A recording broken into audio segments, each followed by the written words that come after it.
light without dark.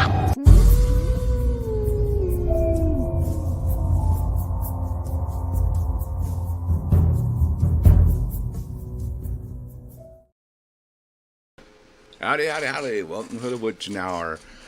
I'm feeling a little better, and I was going to chill, but then my buddy was like, are you going to do anything? I was like, well, maybe I will later in the evening. And then I decided to do something because he had the night open as to do something too, so let's bring him on. Or let's bring Jeff on. Hey, dude. What's up? What Hey, everybody. is going on? How are you feeling? How are you doing? How has your week been? I'm good. I know you did a recap of DTF, but I think we can both agree that was really awesome. Yes. Yes. One of the best fests I've been to in a while. Yeah. I was only there for Saturday, but got to see some really great bands. Did you see Lurking Terror? Yes, I did see. Holy shit, they were good. Dude. Yeah, everybody check that out. They've got only a 2-song demo out, and I heard that, and it doesn't even capture what they're doing. They got a full length coming like really soon, and that's gonna rule. Oh wow, yeah. Yeah, That was some like true LA old school death grind right there, man. Hell yeah. I mean, it was funny because Dave from Imprecation was standing there with me. He goes, man, it sounds like first album Entombed. And I said, it sounds even more like Nihilist, like the even rawer version of it. Yeah, the more fucking. Yeah, so no, that was like blood and guts fucking death metal. That was great. Totally ruled. Cardiac. Go ahead. No, I was going to say, they were one of my favorites at the fest. Yeah, they surprised the shit out of me. I mean, I figured they'd be good, but I had no specific expectations, so they really shocked me.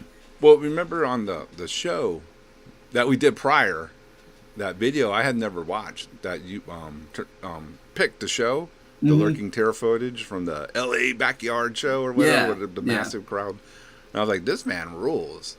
Yeah. But still, you don't get that total, live experience from watching a video of a cam recorder. Like when you're there and you're hearing the power and oh yeah, man, they ruled so good. Yeah, so that was a great one. And I was just going to go on to say Cardiac Arrest. They're always great, but that was a really good set from them. They sounded excellent, and they were really excited to be there. And I love it when a band is really communicating that to their crowd through their performance. They were going for it, so that was great. They're great guys. They're a great band, and it was really cool to have them back. So you can recap, because I think that's when we would kind of bounce back to San Antonio, like in the middle of their set. So if you want to go further on Saturday, because I missed that part. I couldn't really discuss all that. Yeah, so Cardiac Arrest, great. Again, also bare-knuckled death metal, not fucking right. They're somewhere between Autopsy and Cyanide, if you aren't familiar with them, so you cannot get that wrong. I mean, it's heavy as shit. With blast beats though. Yeah, with blast beats. With blast beats, because they blast like crazy. That's but true. But then they get into that, like you said, that total old school Cyanide, Autopsy groove. Not in the bad way. I know groove's like a bad word for some people, but it's like even Fraser agrees. What's up, Spirit World? They were good. Helvatron were really looming and intense, as you might imagine. Yeah. That was cool that they did that set, even posthumously. I thought that was really pretty awesome. And then, of course, headlining Demon Sea. Oh, man, that dude's unbeatable. Just Prince of Darkness in the truest sense. No kidding. I mean, I saw the video, and I've seen them before, and yes, it's always an evil aura. Yeah, I really like this version they have with Paulus Cressman from Sacramentary Abolishment on drums. He's really good. And look at this fool. He says they were boring. Fuck off. Shut up, Fraser. Yeah. Anyway, they're always great, and it was really cool to see them again. It was really great to have them in Texas, and Imprecation, we were really surprised to. We're not surprised, but we were really pleased to be able to finally play a gig with them, because we've been trying to do that for years now. So that's going to happen again. But I didn't even not thought of that. Wow, Yeah. that's your first show with Demon Seed. yes, and like I said, we're gonna do something else to make sure that happens again because Fuck it's, yeah. it's Now, awesome. from the obviously from the video that I saw of the imprecations, that it was ripping. I mean, it tore it up to me. There's one song I forget the name, but man, it was this wow, total fucking double horn salute. Thanks. Dude. Thank Fucking you. killer. Yeah, we were happy with it. The audience reaction was really. I mean, the audience was great for everybody. They always are at DTF because if you're there for the fucking bands. I can attest as being the first band on Friday, kicking off the fest. People were there watching Pius Levis. It wasn't like a local show where everybody's like, I don't want to see this band. They're outside fucking yanking each other off. Everybody was checking the band out at 7:00 or whatever it was. Yeah, I saw you guys had a really good attendance for that. I mean, and that was the same for Trenchant the year before. We were the opening band. And the room was full for us too. So the fest is full of people who are there from music. Helvatron. Okay, fair enough, Frazier. I can see if you're not into that looming. Okay, yeah. I don't think they're boring. I like them, but I can see why if that's not your thing, then yeah, you would find it kind of slow or whatever. I get that. Hellotron. Tron, hello, Tron. Like Frazier rules. And don't forget the Demon Seed. That's fucking the Demon Seed. Only that's our buddy Frazier. What else? Who could not do these incredible? Yeah. Tron, hello, Tron. Hello, Tron. Is that like a new sitcom with Jeff Bridges? Hello, Tron. It's a new one on Disney Plus. Hello, Tron. Hello, Tron. Yeah. Oh shit. Never blow out the Eastern Candle with a loud fart, says Disguster. You got that right. We used to joke that you never blow out the Eastern Candle because then you'll bang your leg on the coffee table. That's stupid. Yeah. But so anyway, DTF Final thoughts. Yes. DTF was quite a success. I'm sorry everybody got COVID. I didn't get it, but a lot of people did. I think I got it. I didn't go test it because, like I was telling Jeff earlier, I mean, it just felt like a head cold to me. I didn't.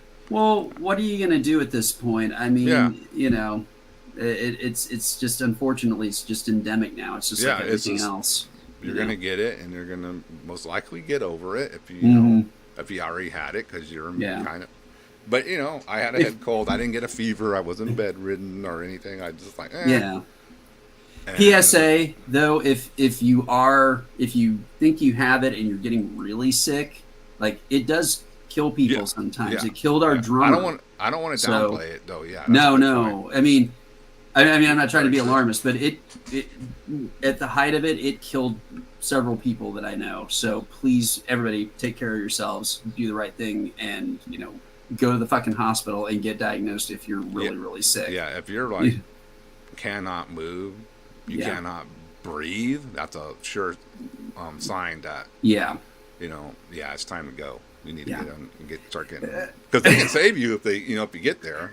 I also don't recommend listening to the first Godflesh album if you're running a really bad fever, because I did that once in high school while I had the flu, and then I couldn't listen to that album ever again because it was like the worst fucking soundtrack for having the flu. So yeah. Yeah, it's weird with COVID, because some people it's just like a minor bug, and some people it really knocks them under. It just depends what you're dealing with, or maybe not even that, just your own immune system and how it reacts. But we're not going to turn this into a damn screen like that. I do like how I paraphrase John McEntee talking about all the sick fucks when we went to play when Imprecation played MDF in 2022. I posted online. It's like, okay, we'll see all you sick fucks tomorrow, and also all the heretofore well fucks that are going to be made sick by the sick fucks. And then all of us got fucking COVID, like everybody, like whole band packages. Like Immolation had COVID, Demolich had COVID, I had COVID, Dirketta had COVID, everybody I knew had COVID. It was horrible. Thanks a lot, John. Yeah. All them sick fucks you brought to the show. Yes. Yep. And that's another thing. If you are sick, don't go out to a big public gathering. Yeah, come on. I mean, I know sometimes if you don't know, but it's just like, Jesus, if you're if you're all gross and runny, just stay home, please. Yeah. You Don't be should, a dick. even pre-COVID, you should have been doing that. So, Yeah. Like there's a benefit show for Aaron Mm-hmm. Mendiela going on tonight in San Antonio. But even though, I'm feeling a little better, I was like, you know what? I don't want to be that person that goes to the show and gets everybody in the scene sick. Yes. Even though I don't think I'm contagious anymore, but I'm not a doctor. I don't know. But you know what? I stayed home. Yeah. I didn't want to go out because everybody, you know how it is at shows. Everybody's in their damn face. Yeah, you're gonna. It's just the way it goes.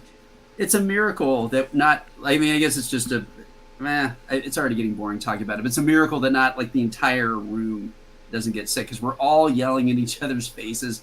We're all just spitting everywhere. Yeah. All right. So let's get into some music because we're losing viewers fast. Oh, we are. Shit. I'm sorry. Not too bad. I mean, this stream is without warning, like 10 minutes. So right. Okay. It's Absu Appreciation Night. They are coming back finally as Absu, not Absu. I'll talk about that more after we play a track, but it's Absu. They're coming back for Hell's Heroes next year, 2025 in Houston. That's fucking exciting. So let's go ahead. Very exciting. Let's play some stuff from them. All right, let me get everything shared here. Now, I'm going to shuffle it. It may not play Absu, because I like to shuffle. I like to live by the, let's see if it plays Absu. But everything on here is like kind of Absu related or kind of like what they like or, things they told me they like in the past. So let's see what it plays. Don't worry, I won't put on any weird progressive stuff or anything. It's going to be metal. All right. But you know what? I'm gonna lie. Let's play some Absu.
Uh-oh. Hold on. Oh, man. Are we not hearing any audio? Yeah, you are not hearing audio because I was rushing through it. Let's try this again. All right. You got to click the fucking audio button, Carl. All right, we're going to start that from the beginning. Hold on. Here we go. You should hear it now.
city, rearrange our gods, yet slowly lying. That we remember, in that we forget. Maybe not into your home, and after to we live. Here we go now. Nothing but it comes, pleasant is the apex. One curse the ass, snakes about the line. Twins are emerging, ship not still emerging. Yet after still, tears the night. A busy illegal call, it follows evil fall. Man starts to look each other in the eye.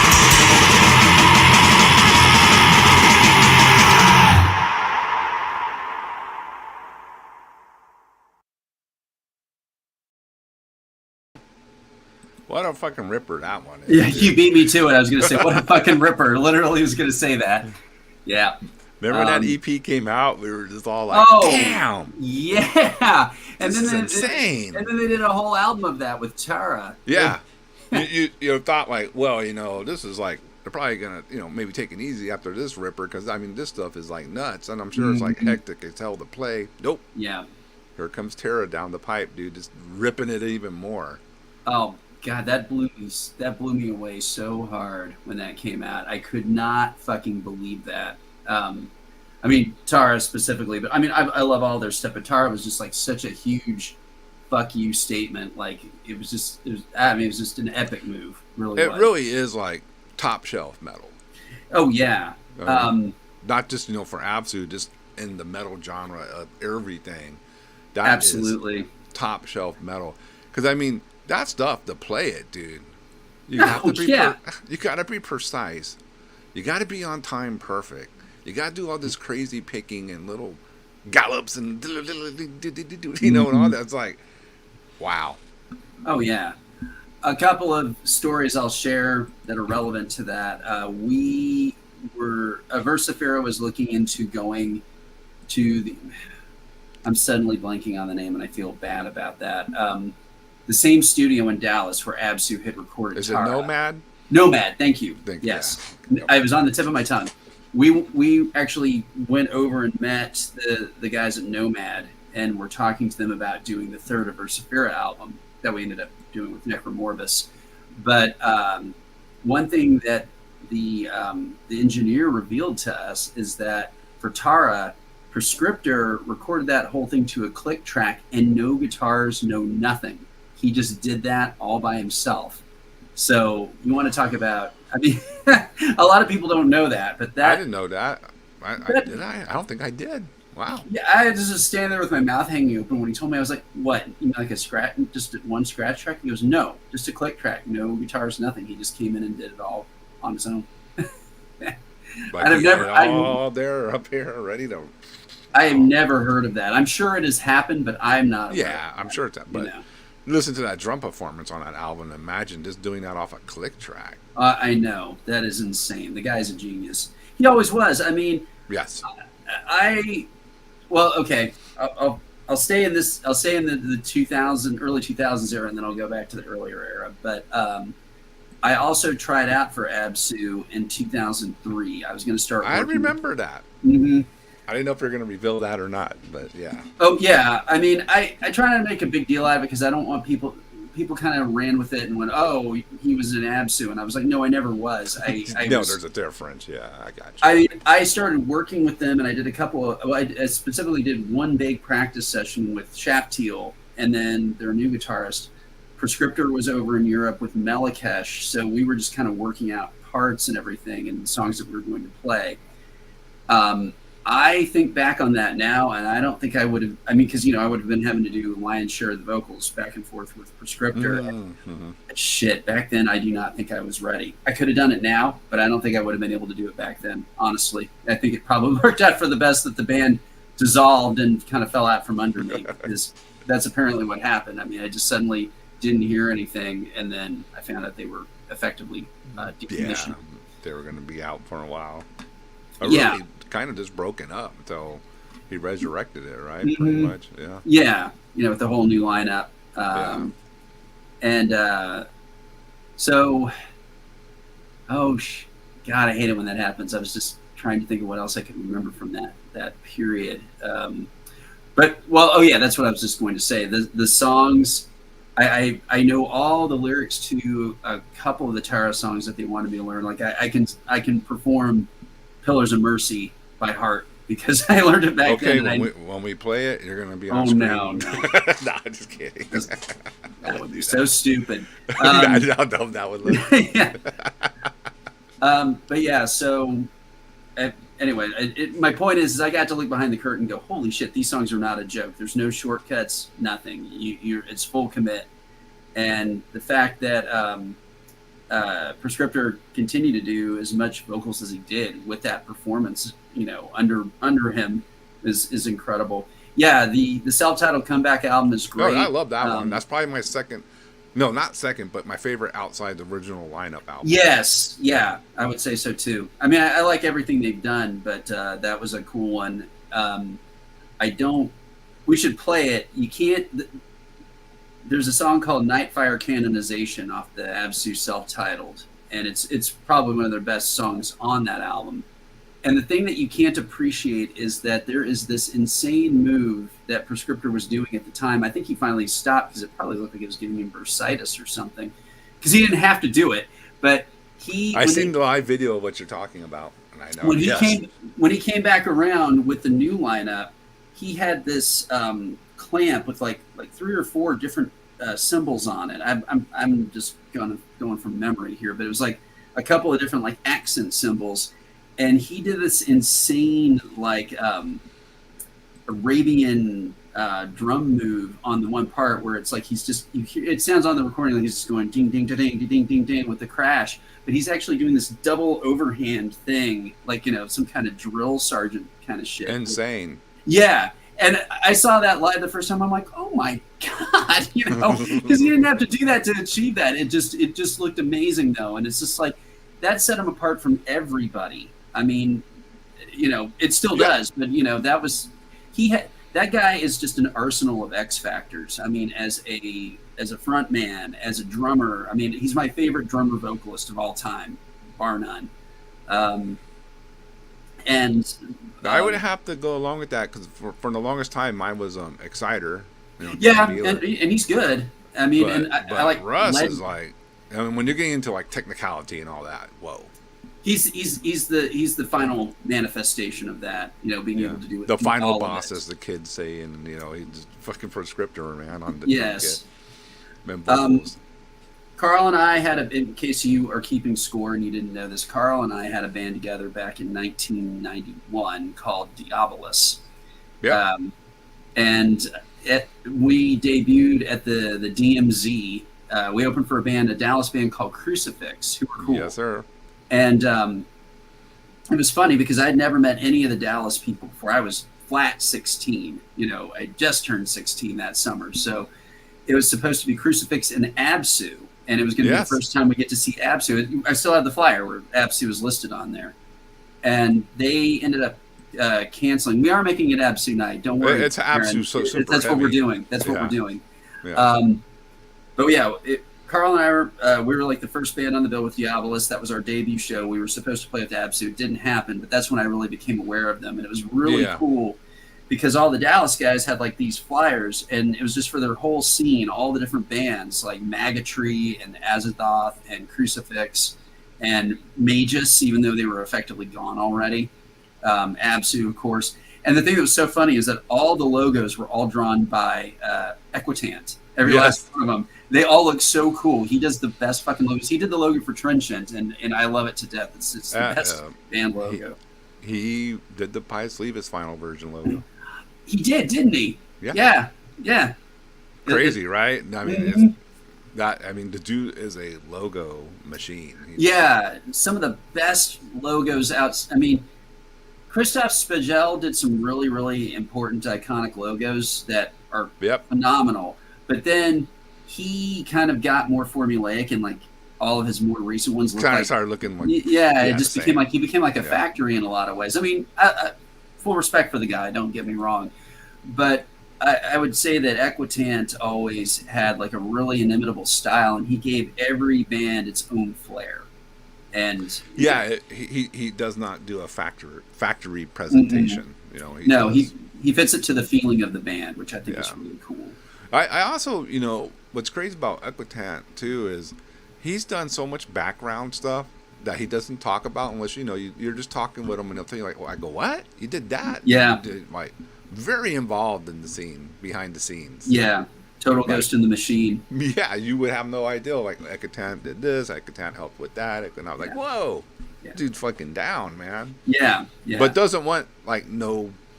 Oh, wow, he's not a very humble guy. He's not a Absolutely. He could be. Yeah. Actually, all the Absu guys could be like, you know what, suck it. We're Absu. What are you? But they're not. They're like They're not. Humblest dudes. Yeah. That you'll ever meet in the metal scene that could be like total dicks if they wanted to. Yeah, they could totally flex on everybody and it would be Right. really easy, but they do not do that. And they never have. And no. Yeah, I remember standing there at the I don't know. I don't think it was the Diabolus show, but it was one of the shows right around then. And Link, of course, Micah Pius Levis, he had the Baratham vitriol. I guess he had a flyer for it because he was like getting ready to get it. But we were looking at the picture, and of course, it has Prescriptor, with his arms outstretched and the whole thing. That classic photo, the group photo of them. And I remember pondering it and going, "Wow, this is different." It had, especially for an end, yeah. It had such a mystic flair. It had such a European flair. It didn't look like it was from Texas at all, and that's one thing. Not at all, no. It really fascinated me from the very beginning. I didn't actually get to see them until 1995.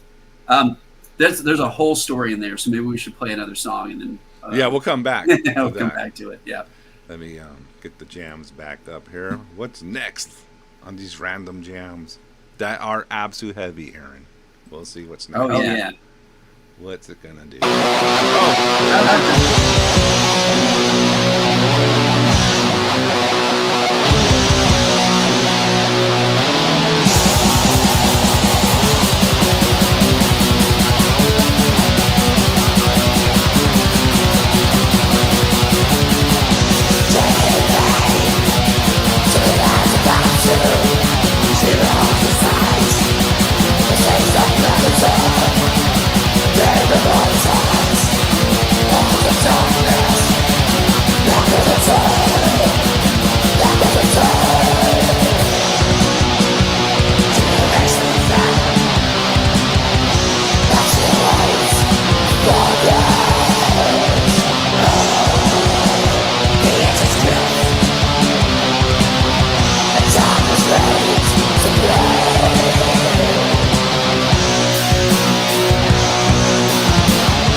There you go. So the Mile, obviously, they are a closely related Absu band, and comrades of them for many years. So, as said in the chat earlier, they're the ones backing up Russ from this Absu show, our show in Hell's Heroes. So yeah, that's going to be exciting.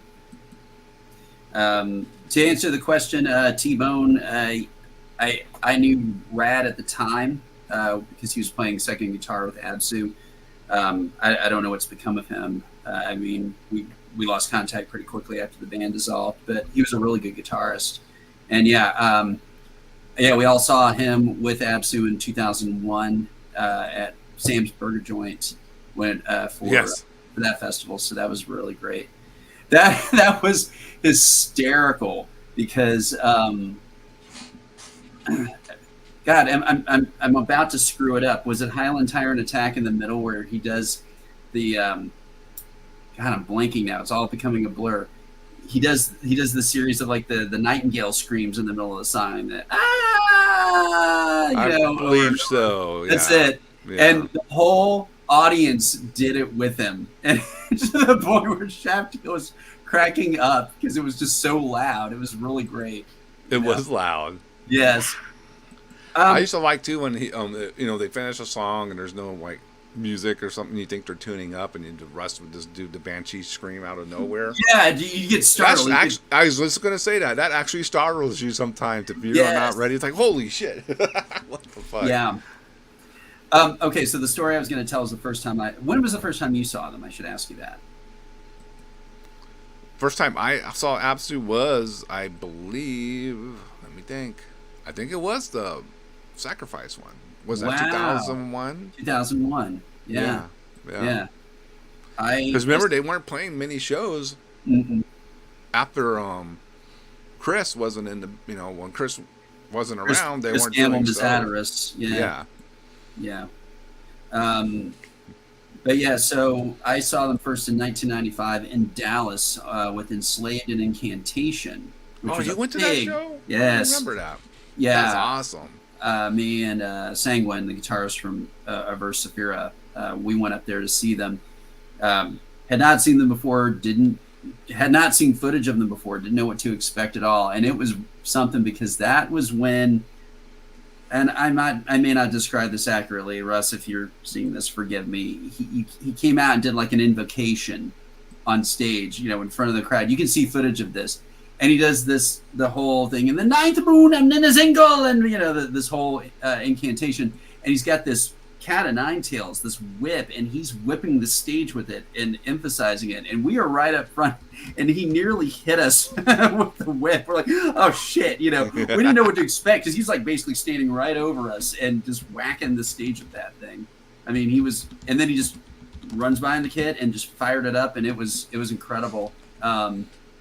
The thing that was screwed up though was that I guess specifically because of Enslaved, being that they were a Norwegian band and all that, they drew a crowd of like Nazi skinheads who came to the show. There was like 10 of them, and Enslaved, so not that. That's no, not in the least. Yeah. And I mean, nobody else in the crowd was like okay with that. I mean, everybody else in the crowd was like, it was mostly Hispanic, like it usually is in Texas at metal shows. Sure. Yeah. And finally a fight broke out, and like we kind of were like up against the wall, like, chairs are getting thrown. It was bad. And I guess just a little extra punchline. I mean, we got to see Absu, and we were really glad for that because the Enslaved part got fairly screwed up. And then my guitarist had a stomach virus going, and he was like, oh my God, I can't take it. And he like went to the bathroom in the club. Now, there is Brave, and then there's taking a shit at the club Brave, which you are taking a shit at the club Brave. I was literally having stomach issues on stage, if everybody wants to know. God. I literally went from side stage, straight to the crapper. And I literally destroying Texas, Jeff. Literally. Not once, but twice. Then I thought I was done, and I went back to the wherever our merch area was, and it's like, blue, blue, blue, blue, and I was like, fuck, not again. Yeah. Well, at least BFE was using the bathroom as a bathroom this time. It was surprising that the toilet seat wasn't covered in piss and toilet paper and all this other nasty stuff. It's usually so. Congratulations, destroying Texas Fest. Thanks for being decent, everybody. Yeah, you're not a bunch of shit asses. Literally. Yeah. But I was. No, but that sucked. Yeah, I got Yeah. It was bad. I don't want to talk about it anymore. Yeah. Okay. Yeah. Fun time. But show was great though. But yeah. But Sam, he went. This is still at the Absu show in '95. Sam went to the bathroom and then came back about 30 seconds later, and I'm like, "Are you okay? Did you go?" And he goes, "No, come look."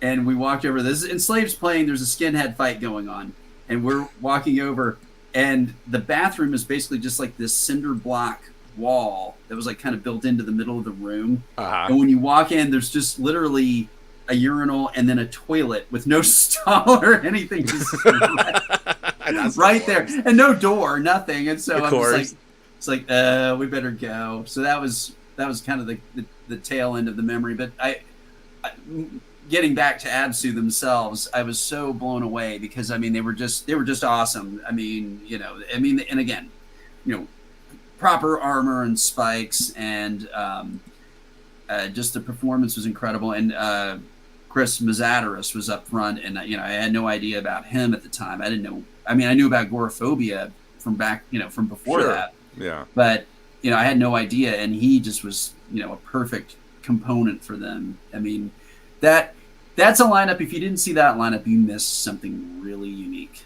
That's what I can say about that. Oh yeah, it was so good. Yeah. So good.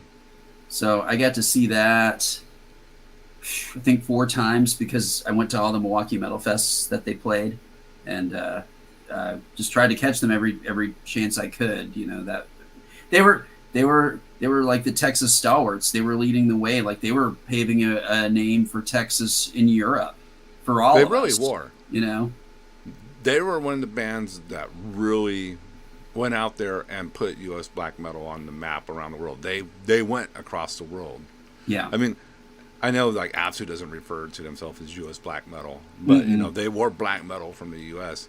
and they were playing it way before a lot of people went over there and started playing it. And they took the bulk of a lot of the heat, along with like Krieg and other bands. A couple of years later, well, more than a couple of years later. Yeah. But they were the ones fucking breaking the ice on that. Yeah, I mean, thanks to them, you can attest to this too, but thanks to them being able to say, a Versifera black metal from Texas, people are like, oh, instead of, I mean, a lot of people are still incredulous, but. That's a damn good point. Yeah, I think. I'm going to go ahead and say it sure made Thornspawn getting on Osmos a lot easier. That Absu from Texas already, made it happen. Yeah. So, Absu, breaking down the doors for a lot of bands. But, yeah, there really is, and I heard this from other people too, that a Texas thing in the rest of the metal world, outside of the States, like, oh, but you're from Texas. Right. So it seems like to be like okay more so than East Coast and West Coast guys, but that's what I hear from people. Absolutely, that's completely true. I've gotten that everywhere I go. I never tell people I'm an American. I tell them I'm a Texan, which is the absolute truth. I consider myself a Texan first and foremost, born and raised. And when I go to Europe, I tell people I'm from Texas, and they light up. They're like, "Oh, wow!" They're interested in that. Think about what it would be like if you were from Michigan or Missouri and going to Europe. Where are you from? Missouri? Oh, what's that? Is that a city? Is it miserable? Is it miserable? The answer is yes. Yeah, misery. I'm taking a cheap shot at poor Missouri. They suck. I've been through there. It's one of the worst places on earth. What's the big city there? St. Louis. I don't think I played there. They used St. Louis as the stand-in for New York and Escape from New York because they needed it to look like super fucked up. That's true. I did know that. It's just like New York, but shittier. Oh, yeah. We're gonna get all type of hate mail now from people. Yeah. Fuck you, St. Louis squirrels, asshole. Oh man, I love people who live in a shitty place and they just kind of embrace it and go, yeah, it fucking sucks here. Yeah. Why lie about it? You know deep down if something sucks or not. Yeah. It's like being, I mean, Justin's like, he says he's a Californian before anything else, and that's fair enough, Yeah. New Jersey. Yeah. Hey, Alex, what's up, man? Yeah. Okay, Disguster says he played St. Louis, and it was a sick crowd. I bet they've got nothing going on. It's like it's either that or I mean, seriously, so either that or go burn down the McDonald's. You know, that's a great distinction. I'm just freewheeling here. We're supposed to be talking about Absu, but we're just having fun. We're going to get ourselves canceled. They had that big riot in Ferguson about 4 or 5 years ago. Where they burned half the city down, Ferguson, Missouri. And they burnt down the local McDonald's, and McDonald's went, well, fine, we're not going to rebuild this. So no more Big Macs for everyone, huh? Which is just, McDonald's never gives up that way. They just went, screw you, and they just let it rot. Unbelievable. I mean, that's when you know where you live is a piece of shit, when nobody wants to build their crappy McDonald's or their Dollar General. If McDonald's doesn't want your money, there's something wrong. Yeah, you are bad. Yeah, so McDonald's always willing to take that dollar. So that's crazy. I used to eat at McDonald's on the road just because it was consistent. It was like a fairly reasonable go-to. I'm not doing it anymore. The people who work there are all like, I mean, everywhere. I've stopped a couple of different places while on the road, and you go, okay, McDonald's, this will be fine. It's not. It's all fucked up. Like since post-COVID, they are completely fucked up. And now their food costs like as much as like going to a restaurant, like a sit-down place. So it's like I don't see the point. Yeah, fast food restaurants, you can fuck off with your prices. Yeah, I don't. What are you thinking? 2 combos, almost $30. Yeah, that's insane. It's we're gonna do a bitching hour here for a second. The bitching hour, yeah, dude. Yeah. Because you can literally go get a way better meal for a couple bucks more at a sit-down restaurant. Yeah, yeah. I mean, and not get fast food quality. Right. Insane. And you and I, we've talked about this on here before. It's like in the 90s, the reason we could buy like 2-foot stacks of CDs at Hogwild at a time is because a combo meal at Wendy's cost like $4. Oh yeah. Yeah. It's insane. Inflation, all that, what they want to charge people. You had so much extra, spending money. Yeah. Back. And I made so much less. Oh, I know. I know. Made way less back then. We were both working like these really low paying, like young people jobs, and it was with apartments and things, but still like go drop $100 or $200 on the weekend on CDs. Texas was a cheap place to live. It was great. You know? Thanks, California. Yeah. But seriously, it's gotten super expensive. It didn't used to be that way. It's outrageous. Yeah. So. Well, like Justin said, I spend $60 and get like 1 trillion CDs. Yes. Yeah. Well, we'd only get 3 because we were buying nothing but like European imports, and they were $20 a piece in 90s. They did get us on those prices, didn't they? Think about that. That'd be like paying like $45 today. As of like 2024, I think that's like maybe I'm wrong, but it'd be at least 30 bucks for a CD. Yeah. And then still having to pay, $13 for a combo meal at McDonald's. We'd be fucked, But, no,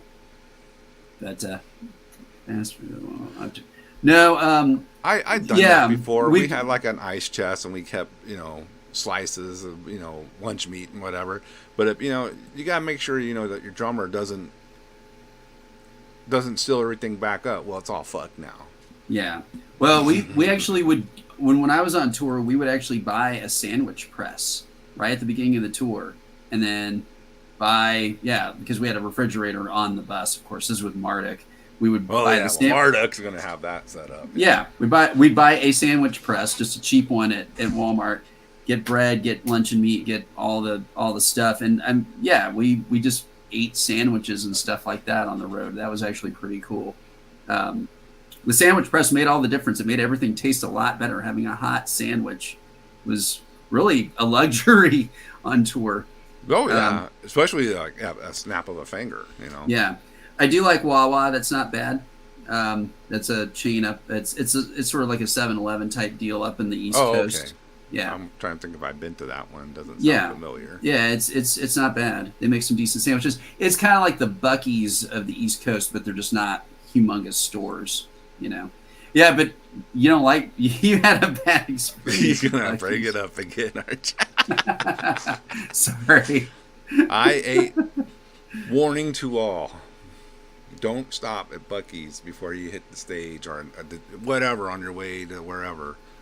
And do not get their sliced brisket sandwich unless unless you want to, you know, have a fun performance of an aching stomach and your butt cheeks squeezing together for like, you know, 3 songs. If you're having a colonoscopy the next day and you need to get cleared out, you know, for the Go to camera, Buc-ee's. yeah, go to Get that Buc-ee's. brisket sandwich, the sliced brisket sandwich. Because Link was all, well, I got the chopped one and I'm okay. He can eat anything though. That dude.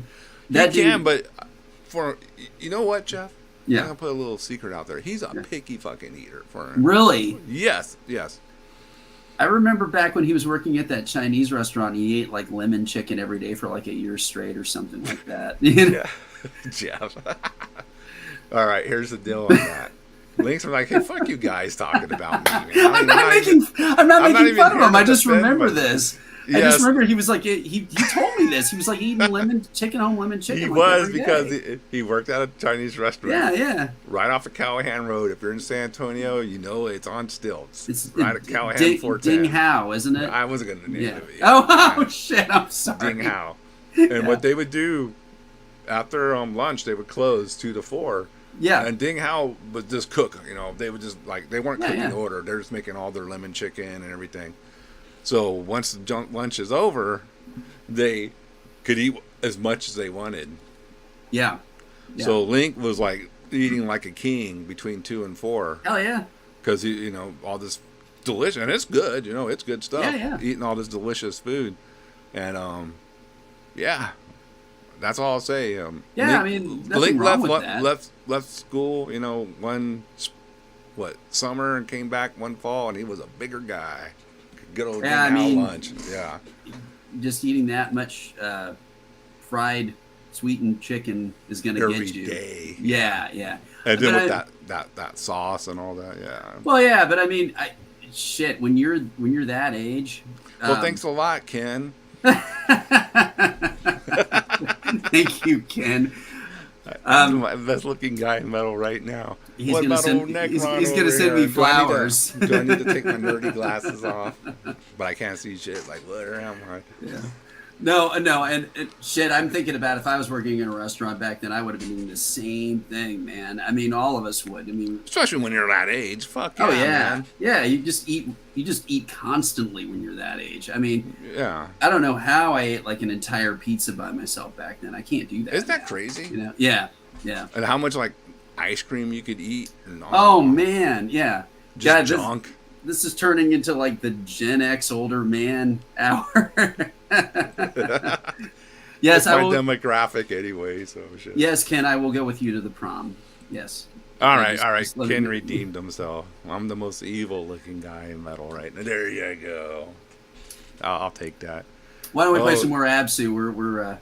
Hey, let's play that video. Yeah, this is a drum cam video from 2009 of him playing Manunin.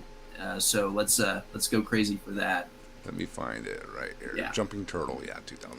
Here's some Rust just ripping it up on the kid. Hell yeah, drum hero.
absolutely appropriate response to that performance. I loved hearing that crowd. Yes. I mean, I get wound up just watching that. You know, I've seen them play so many times, and yeah, to Francisco's point, I mean, it's not fair to to diminish anybody who played for the band in the second wave because they all contributed.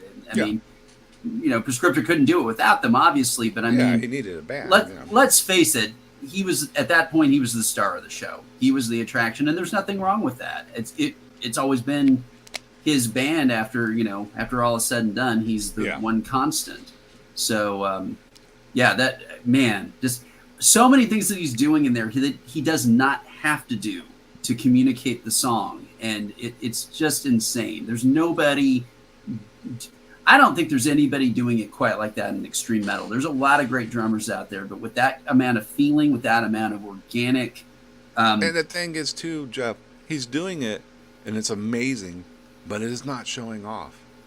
No, it's all in the works in the song. Yeah. Nothing's like, okay, because we all know when the drummer's overplaying sometimes, like, okay, he's showing off. He's just showing how good he is. But Russ just makes it work in the confines of the music, which to me is like one of the most amazing parts. You're pulling off all this amazing beats and rolls and fills and all that, and they're all within the confines of the song, man. Like, hats off, dude. That's insane.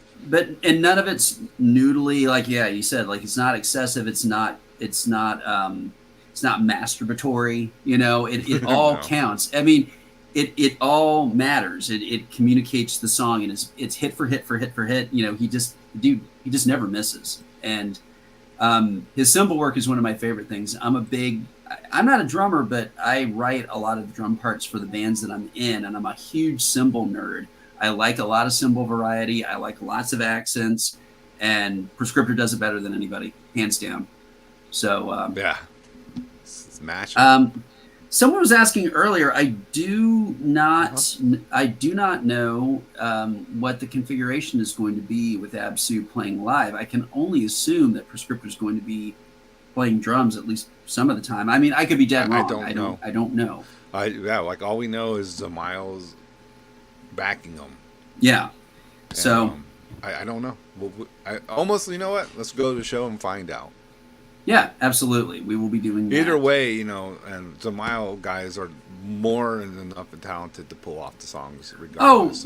Sure. Yeah. But, I mean, it's the institution like we were just talking about. Prescriptor is a singular presence. And, hey, if you're listening, we need you back there at least part-time. I mean, he's a great frontman, too. He did he did the series of songs where he was, he would come up front and perform. Did you see any of that? I seen video of it. Yeah. Yeah. The thing was good. It was good. He was great, and then they had that kind of cracked me up too, Joe. Well, they had a drum tech, and I forget his name, but he was a younger kid, and man, he would get back there and he would play the material almost as good. I was actually really impressed. I was going, man, the dude, yeah, oh yeah, that was nuts. I was like, I cannot believe this kid is playing these drums right now. So, yeah, because I heard, I'm sure you as too. We heard, that Russ was looking for a drummer sometimes to do some of the stuff, and I always think, oh shit, that's going to be a tough call to find someone that can pull it off, and he did. Yeah. I can think back as far as hearing the Magus demo. I mean, I found out about it backwards. I was aware of Absu first, but then Magus, which was the first band with Prescriptor and also Dave Ward, who came into Absu and Baratham Vitriol. I can't remember if he was in it before that, but I do know that that's the one. He's now in a band called Maestas. Please check out Maestas. They are great. Good. If you like Absu, you're going to like Maestas. It's the same kind of thing. It has that same energy, and it's killer. Dave's a great guitarist, too. He is, and they're a cool band. He's a cool guy. Full support for Maestas. Maistes. I think that's...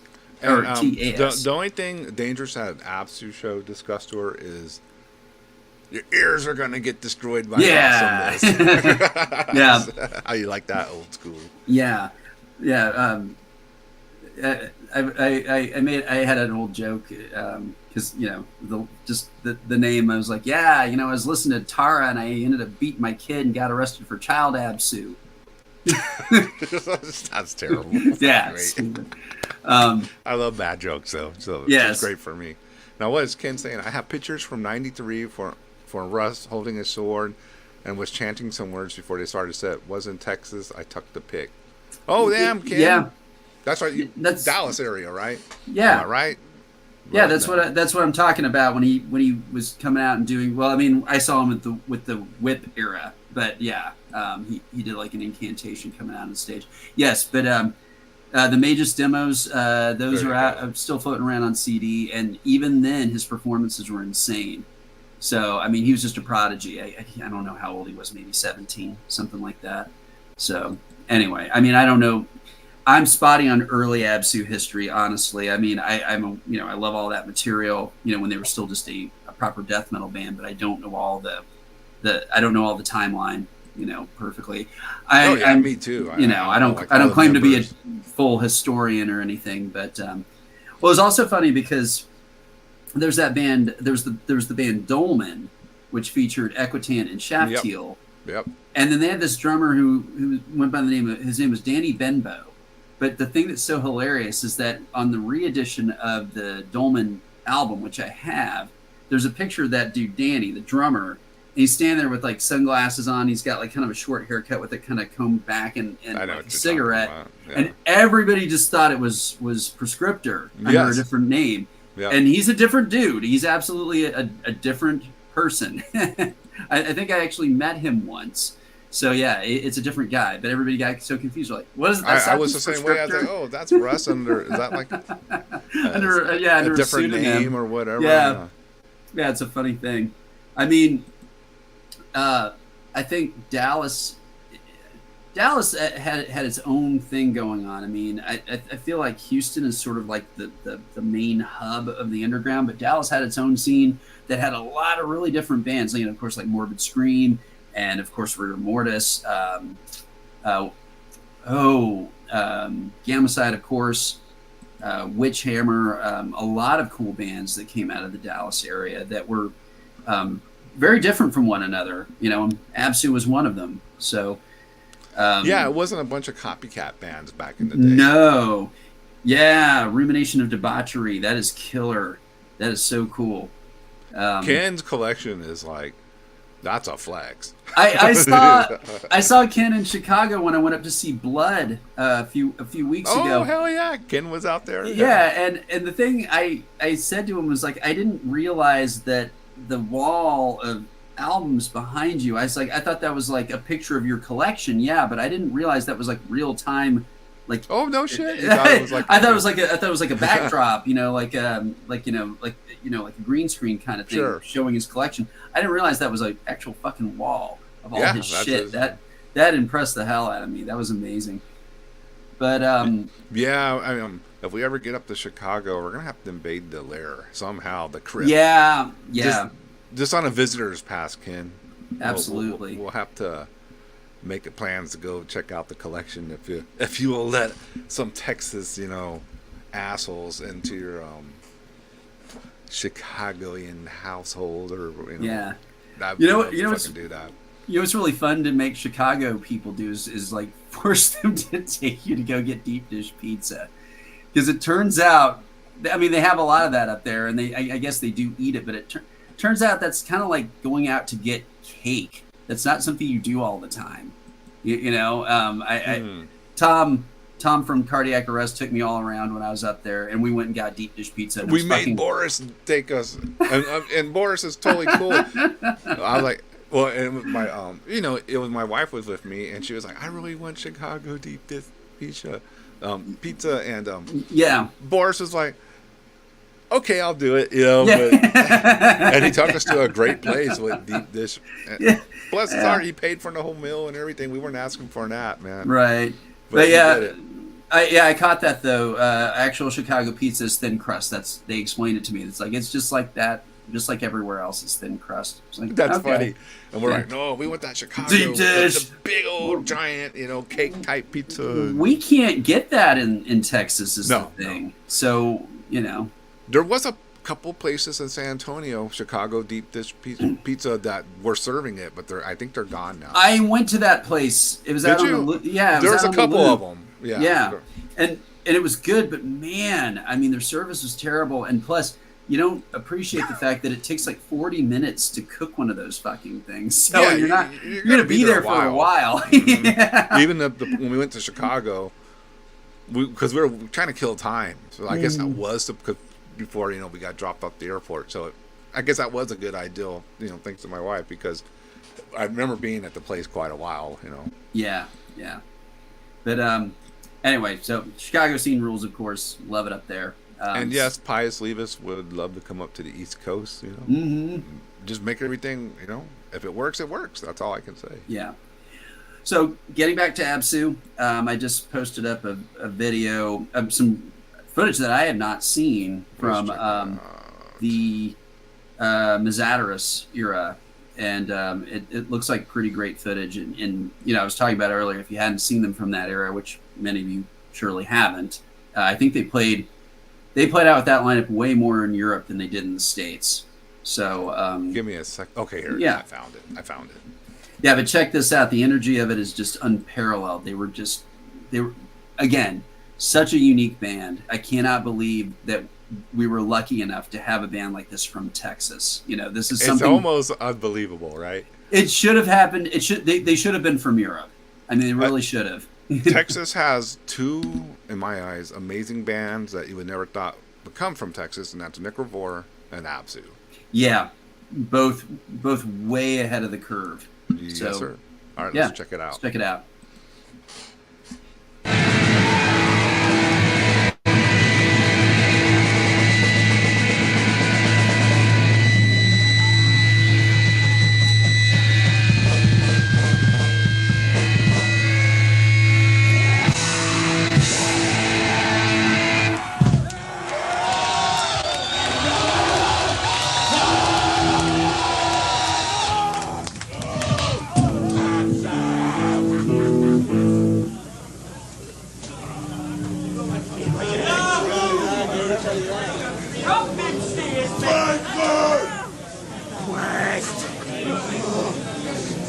Yeah.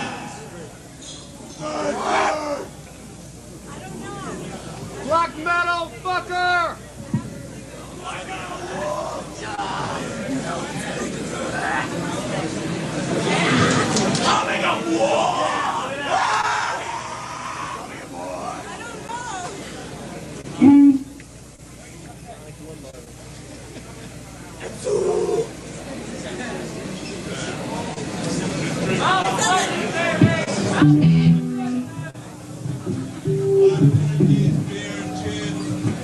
This next song goes out to all our fucking fellow brothers from across the seas.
There you go.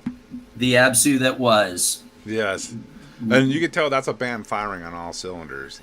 Yeah, and that's interesting because I'm reminded, looking at that again, looking at that footage, because I'd never actually seen that footage, and it really took me back to seeing them in that era and going, first of all, total hair force, that band. They all had the thick, shaggy, curly hair. They all looked perfect across the front. Yeah. But moreover, that material was all well, at least what they were playing there, that material was pre-Third Storm of Kithrael, which came out in 1997. And that really did, I remember that being a big game changer in terms of the dynamic of the band, because that's when Prescriptor really became the drummer vocalist that we know him as. That was the one where he kind of had a starring role. But I mean, the thing I loved about their albums, and then of course like their live dynamic back then, was that you didn't really see it on that song, but on the material, especially Third Storm material. Third Storm era Absu in 1997 was really fucking exciting to see live, because you had Mazadaris, you had Shaft Heel, and you had Prescriptor all trading off on vocals. So songs like Highland Tyrant Attack were insane because there was so much back and forth and call and response going. I mean, it was so electric that's really the only way I can describe it, and really exciting to see live. To answer your question, Acho, Jeff saw that actual lineup. I saw variants of that lineup, but not that actual lineup. Yeah, I saw it several times from 95 to 97, and I'm very, very lucky. And that was not lost on me at the time. Every time I saw them play, I was like, this is special. This is a big deal, I think the earliest I saw them, was it 2000? It must have been 2001. Yeah. They were not using hair crimpers, thank you. No. 2001. Yeah, 2001 for me. And you guys are talking about Inferno Oak. Oak, yeah. They played. I think they played that 2001 Sacrifice Fest as well. Also, members of Divine Eve were in that band. Yes. Yeah, they're being brought up in the chat. And I was like, oh yeah, I remember Inferno Oak. Yeah. But it is an obscure one, for sure. Yeah, definitely. Do you want to jam some music, or you want to talking some memory lane stuff here? Let me try to think if there's anything else I can speak to. There's great footage from the Milwaukee Metal Fest I don't know how clear the footage is, but I remember being there for Milwaukee Metal Fest in 1997. And on that show, we were expecting Prescriptor to come out and do the invocation with the whip or whatever, the sword, whatever he was going to do. But I think he knew this, and he surprised everybody. He just popped up from behind the kit, and he had like magician's flash paper. Yes, I've seen the video. And big old bolt of flame in the air. And he goes, ah, ha, ha! This is, he announces the song, and then he just starts, and we're like, holy shit. I found out later that apparently the burn off on that flash paper is extremely sticky. So, because I said, why'd you stop using the flash papers? Because it made it really hard to play because the drumsticks were sticking to my hands. So that's a little peek behind the curtain. But I thought weird for them. Yeah, but man, we were just like blown away. We're like, oh shit, they're playing. It was just real sudden. It was great. Get ready, get your inferiors in order. They're already playing, man. Yeah, and that's when it became sort of, like I said, the dynamic sort of tilted, and Prescriptor kind of became the one of the main pillar, not just as a drummer but as the vocalist. I mean, they all shared duties, and they all kind of, that was the great thing. It's like they'd move around between the songs and everybody did something different. It's also worth mentioning and observing that Absu is one of the few bands that has had successful iterations in death metal, black metal, and then black thrash. I mean, they were actually one of the vanguards of the whole black thrash occurrence. I would agree with that. Yeah. Yeah, and they did it really, really well. It never betrayed what they were doing before. It didn't make it sound weird than when they did older songs. I mean, it all kind of came together. I had some conversations with Ray Equitant and big fans of German thrash. Oh yeah. Creator, Death Row, Darkness. Yep. I remember when Russ was here, he was going through my records, and he was like, I can't believe you have this. It was one of my Darkness records. Yep. Yeah. Like, oh, yeah. He was like happy, you know, if I can see that in someone's collection. Oh, yeah. Yeah, so yeah. So they love that European style thrash. Yeah, definitely. And Which, then also, they're big. I'm sorry, go ahead. No, I was saying, which is, you can hear it in that thrash, you know, elements in their jams, man. Definitely. They're also huge Exciter fans. So, and you can hear that in there too a little bit, you know. Just like good early 80s thrash metal, man. Yeah, they really distilled a lot of great paradigms into what they were doing, and you know, to this day they are still doing that. But like that 95 to 95 to like 2000 period was that 5-year period was really crucial. Every statement they really needed to make was all right there. Like, you know, from again, black metal to black thrash to then kind of it's cool that when Tara came out, they turned it around on itself, and it was all those elements like all completely represented with a balance, but then with even more proficiency. You know, that and I felt like when they went to the studio, I mean, again, we talked about what humble guys they are, but I kind of want to believe that when they went into the studio with that material, they're like, okay, top this, fuckers. You know, because it's still, it blazes like nothing else. I mean, I told them, go on. No, I can touch on that a little from my conversation with Ray, that for him, that album, and I mean for any musician, that album was purposely very challenging. Yeah, it was like they were making a magnum opus. Yes, I would completely agree. And you can hear it in the music. It's fucking insane. You know, it's like, but great. You know, not like insane, like, you know, war metal insane, but just insanely ripped out, man, and notey but yeah. It always flows, and it never gets to that, like, oh, they're just, you know, doing wankery or anything like that. Everything connects. All their compositions, you know, had a beginning, middle, and end. All of it was contiguous. It wasn't like riff salad or anything like that ever with them. No, it always flowed. It was well thought out music. Yeah. I think I told probably both Equitan and Prescriptor years ago. It's like Tara was the Texas equivalent of Rain and Blood. That was really my take on it. But then just on this epic scale, you know, what they have, those weren't simulated bagpipes, by the way. I mean, I think they're really clear on that on the CD. But since people don't have physical copies of things anymore, that was an actual professional bagpipe player who did the intro and the outro on the album. They had that amazing singer, Ronnie Trent, who sounded a lot like Ronnie James Dio, singing on it. I mean, they the uncredited singer on there? No, they mentioned him on there. No, I'm talking about...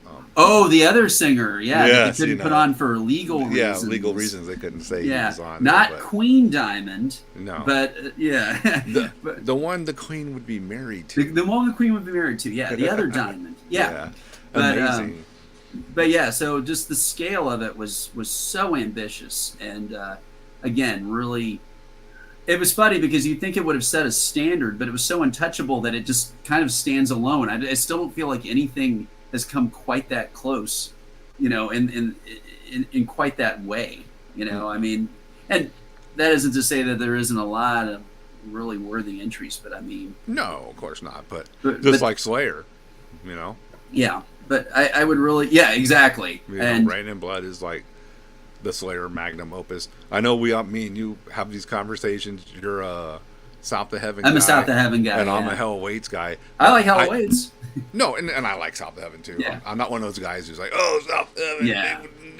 You know, Tom started singing. No, I like, I think Silent Scream is one of the best Slayer songs ever. That's a killer fucking song. Yeah. Yeah. But I get that Rain and Blood is the magnum opus.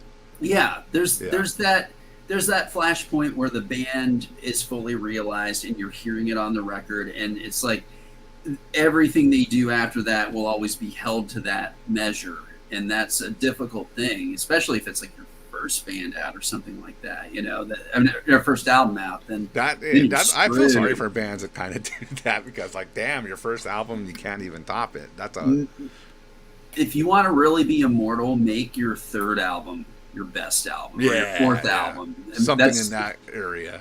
Yeah, we did that by accident with the Versifera, and it's the third album and the fourth album that everybody really talk about, you know, and I'm okay with that, but it's just funny how that works. I don't think any band I've been in yet have made my personal magnum opus. I think I'm still searching for it. So I mean, that's kind of good, I guess, because I'm still thinking I can, you know, top what I've done before.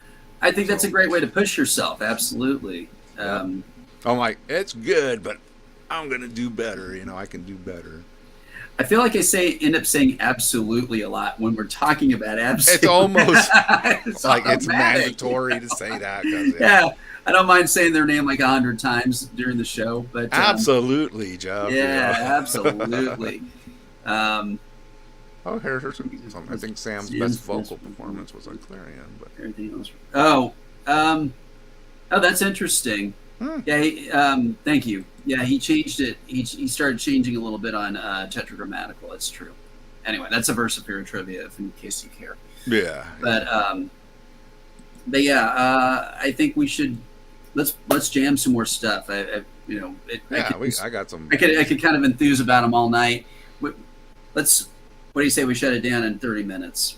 Yeah, that'd be 2 hours. Be perfect. Yeah, absolutely. Okay. Absolutely great idea. All right.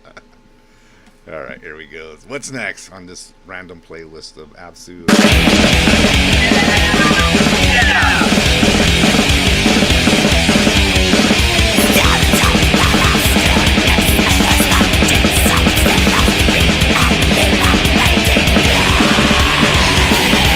She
All right, there we go. And to my point, Absu was always good in every iteration. I mean, and they were always black. They were, I mean, not always black. But they start off pure death metal, but very quickly went into black death. And I still think that sound like, on Broth and Vitriol was very black metal. I always say it's black metal immolation. Yeah. But immolation, if you really listen to a lot of it, is especially on Dawn of Possession. Almost black metal-ish type of chord progressions, riffing, atmosphere in the first place. Very atmospheric death metal. But yeah. Like, it'd be weird to find like a early black metal band that didn't like that. I'm sure some would say they wouldn't, but I don't know, man. It's almost there in some points. Yeah. So they took that and took it a step further into the black metal side with that type of evil death metal. Yeah. You were just playing also from Tara, She Cries the Quiet Lake, and I was going, shit, if I heard those kick drums on any other album, I'd be like, oh, those are doctored. But that's what I would think. Yeah. I'm like, there's no way those little flying double bass blasting through their, those stutter kicks that he does, those little bursts. It's just like, Jesus fucking Christ. Insane. Yeah, I was like, nah, they did some studio trickery on that or something. Yeah, it's just like, I'll believe it when I see it live. I've seen it live. It happens, right? Yeah, it's there. So, it's amazing. It really is. And it's funny. I've listened to all this material hundreds of times, and every time it's that eternal, lighting up when you hear it. It's like, oh yeah, and that's what this is all about. I mean, if it's not seizing you that way, you should probably just go back to the tried and true and get that dopamine rush the way you want it to. However you get it. Now, Disguster says he doesn't jam this one because the female vocals piss me off. Oh. Well, you know what? I heard at the Temperance that they're going to have a female vocalist up there, too. Oh, really? Yes. Wow. Yes. Okay. So that's cool. It's gonna be very album-like, Disguster. You might be over there going, ah. Yeah. It's also worth mentioning, I brought this up before, but since we're talking mostly about Absu tonight, they did, and I got clarity from Equitant earlier just today, actually. They did re-editions of remix and remastered versions of Son of Tipperath and also of Third Storm of Kithral. And it was kind of a team effort between Prescriptor and Equitant. Apparently, Prescriptor handled most of Third Storm. But if you haven't picked those up, don't think it's just one of those things where they just made it louder and brickwalled it. No. This is properly redone, and I mean, it sounds great. I mean, those albums were cool to begin with, but on both of them, with the production, I always was like, this is fine, it works fine, there's nothing wrong with it, but it's just a little more oomph in one direction or other would really put it over the top, and these versions actually do exactly that. So it doesn't change the fundamental sound of the album. It's like if you didn't know, you would just go, wow, it just sounds like $1 million. It's like the nicest version I've ever heard of this album. It sounds the same, but yet just more of it, and just bigger and more powerful. I can't recommend them enough. Seek those out. I would say that Osmos did a remix version of Tara that they have. You can find it on the Bandcamp. That was not done by the band, and I don't hear any difference on it whatsoever. There's probably no difference. Yeah, I don't. Knowing Osmos, if it was just them on their own, they probably ran it through an EP or something. Nothing major. Yeah, if you don't have a copy of Tara, you absolutely need one. So go ahead and get it. Don't get that. Yeah, that's fine. It just doesn't sound any different if you've already got it. I got a Rust story. Oh yeah.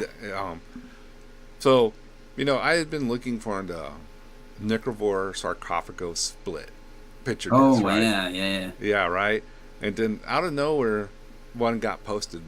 I didn't know who this person was, so it was, under a name I never heard of. And I go, hey, man, do you still have that for sale? And then he knew who I was, and he goes, yeah, it's actually me, Russ, dude. No. and he goes, I'll give it to you for $25 off, but the catch is you can't sell it. if you get it. So you still have it, yes? Oh yeah, I still have Yeah. it. You're like, no, I sold it. I sold it for $500, Jeff. Are you crazy? Yeah. No. No, I still have it. So that's just like the cool dude he is. You know, he's like, hey, I'll knock off $25, but you Nice. can't resell it. And I was like, hell no, I'm not. That's one thing I'm not going to sell. That fucking thing rules, man. Even though it sounds terrible, I know. It looks great. You know, Sarcophago, Necrovore split picture disc. Are you crazy? If they're demos, let's do it. Yeah. You know, that's worth just mentioning as a person. Russ Prescriptor, he's 1-to-1. He's what you would expect. Like, I always loved that he had his own style. Like, I remember when I really first got to know him back in the late 90s, he was dating a girl who was a friend of a friend, and he used to come down to Austin, and we'd just have parties at this one girl's apartment, our friend Eloisa. And so that's when I really got to know him better. And it was just great. I always felt so outclassed because, you know, I'm just in whatever, you know, cargo shorts or jeans and then whatever t-shirt I'm wearing, you know, like this basically.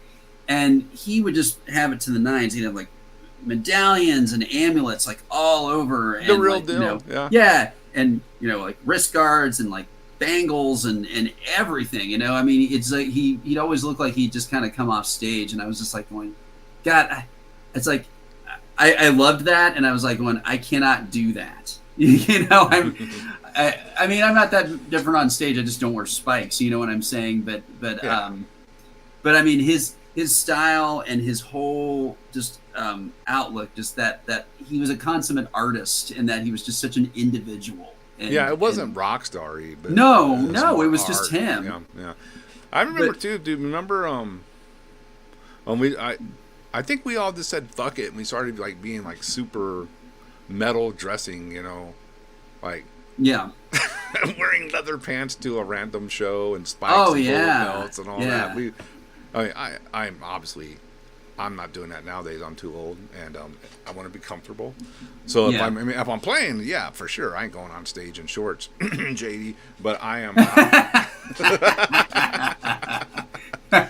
But you know, if I'm just there to see the show, yeah, it's cargo shorts and a t-shirt. You know, and probably some black sneakers or something. I'm not worried about like, you know, looking like. But I do like when I see like the you know, fucking younger kids doing it now. I kind of hats off to you for being metal. You know, yeah, man. Yeah, just go for it. I mean, it's just, but there are people though who do it and it's like a put on, like they can't own it. Like Prescriptor always owned it. He owned everything he did. He was unconventional. He was like flamboyant. People sometimes were like, "What's his deal?" I mean, you know, that was talked about. You know, there's like, he's so way out. What is he serious? You know, it's like, yeah, he absolutely was. He had a vision. Storm was wearing his leather jacket at the fest. The whole weekend. Yeah. Hell yeah. From LA. All Nice. places, in the Texas heat. But yeah. Let's be real though. It could have been hotter. Oh yeah, it wasn't that bad. It wasn't that bad. I didn't get that hot on stage. It really wasn't that bad at all. Yeah, and I mean, just the weather outside wasn't like. No, it could be worse, man. For Texas in the summer, that was probably like the least hot DTF. I mean, we played the last one, I can't remember. I don't think we played it, but I was there, and it was hot as fuck. I played shows at that club when it's hot out, and it's hot. I mean, yeah. But I said this on my other stream. Shout out to the BFE Rock Club for putting the AC down low. Definitely. That was dicks and having it on like 80 I know when it's a fucking 100 degrees out or something. Yeah, they're that. I always tell people it's like, well, it's going to be well air conditioned. You know, if you're in the crowd, you're going to be comfortable. Yeah, and I'm like, God damn. You know, yeah. Fucking, you know, this is stuff you got to worry about when you get my age. I don't want to be fucking sweating for 5 hours straight, man. Yeah. Like that. They got that concrete patio out back, and I stepped out there for like 2 minutes. And I went, woo! And I just went right back inside. I was like, fuck this shit. I saw some of my friends hanging out there, like, yo, I was stupid. yeah. It's like, no, thank you.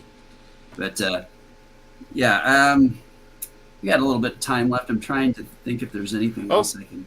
Francisco sent something. Let me go. Yeah.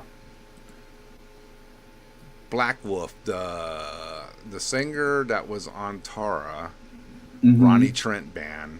Yeah. Is originally called 10 Kingdoms. Ten Kingdoms. This is his okay. band. Okay, So, you know, let's do it. this dude, let me get got all these different tabs open here. This dude, you know, sung on the album, and this is his band. Are you still in the chat? What year is this, Francisco? Do you know? I don't know. I guess you know, originally called Ten Kingdoms. It's called Black Wolf now. Knife Through the Bone EP. Wow, I like Yeah. I like the name Ten Kingdoms better, honestly. But Black Wolf sounds like it's going to be almost kind of like a biker band. Yeah, kind of does, right? I'm the Black Wolf, man. Hold on. I'm the killer whale. Wow. Okay, he said mid to late 90s. So let's Okay. check it out. This dude song on the Terra album. This is his band.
All right, there you go. That was actually really good. Yeah, and it totally makes sense because if you guys haven't figured it out, Absu are big fans of the people I know, the original guys, traditional Classic heavy metal. Yeah, traditional American metal. Yeah. Like, I was like talking, way back when I started talking with Raymore, I found out, they love like Watchtower. Oh yeah. Big fans, and actually did some things behind the curtain from Watchtower that I had no idea, and I was like, wow, damn. Oh man, I don't even know about that. Yeah, ask Jason. Yeah, I will. Ask him about Ray. He did some things for him. I was like, what? Fucking cool. Yeah. So yeah, very into like the classic U.S. and Texas metal. Like Militia, S.A. Slayer, really into Watchtower. At least I can say, this is like what Equitant told me. And I'm sure Russ would probably feel the same way, about that as well. Yeah. So yeah, cool, this basically, a lot of the same shit I liked when I was a kid growing up in the Texas scene. Yeah, absolutely. Once again. Speaking of which S.A. Slayer at Hell's Heroes, what a crazy announcement that is. Fronted by Jason McMaster. So rightfully so. He's the only one. The only person I'll accept fronting S.A. Slayer. Yeah. Yeah, I just can't. I mean, I know Chris Contos from here in town. He does a great job of it. Chris Contos. Yeah, does. I believe it. I might be saying his name wrong. That's the drummer from Attitude Adjustment. Yeah, it is. It's Chris. Oh, I'm getting it fucked up. Anyway, he was the original singer before Steve Cooper, I believe, for a brief period. Oh, okay. Yeah, he sang in Carry On, the San Antonio Carry On. Mm-hmm. And I've seen some videos of him doing like S.A. Slayer songs, and it's pretty wild how he sounds like Steve. He can really pull it off. Yeah. But Jason has a certain other, what's the word, Jeff? Pizzazz that does it more on the appearance as well as the vocal performance too. He's definitely athletic up there. He always has been. So it just brings a real metal look when he hits the stage. He's not afraid to wear the leather and spikes. No, I mean McMaster's a veteran, in a big way. So well, yeah. And some people be hating on him. I'm like, dude, that dude's a Texas pro. Well, it's funny. He and I are friends, and we've been for quite a while. And he's a great guy, and he knows how much I hate Dangerous Toys, and he's totally okay with that. I was like, I always hated that band. I always used to get so fucking mad when I was waiting for a Slayer video or a Creator video on Headbangers Ball. Teasing, pleasing. Yeah. Oh man. That little strip tease in the middle of the song, Jason. What is going on there? Oh God, I don't even see. I wouldn't even watch. I would just kind of turn the volume down and like wait. Oh yeah, you haven't even seen it. No, I don't want to see it. Oh, you're in for a treat. We're not playing it on here. Do not play it on here. Jason getting a little sexy on the video. Oh my God! Yeah, I can't believe you haven't seen it yet. Probably be like, damn it. Yeah, this is crazy. The Dangerous Toys to me was more like a Texas version of Guns N' Roses or something. Yeah, in presentation, it wasn't straight up poofy hair glam. No, that stuff, It just kind of had the sleaze element going. Yeah, but it is no fucking Watchtower in my book. No. I mean, and it wasn't intended to be, but you know what's really hilarious? This is a long time ago now.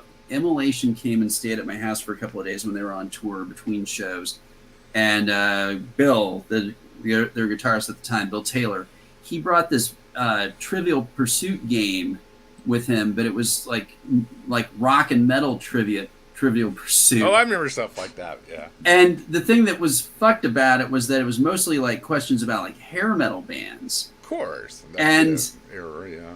And I was acing them all just because I happened to know, and they're like going, how in the fuck do you know anything about the band Trickster? Or, something like that. I'm like, because I had to sit through all those fucking videos and Headbangers Ball waiting for them to play the 2 videos I wanted to see.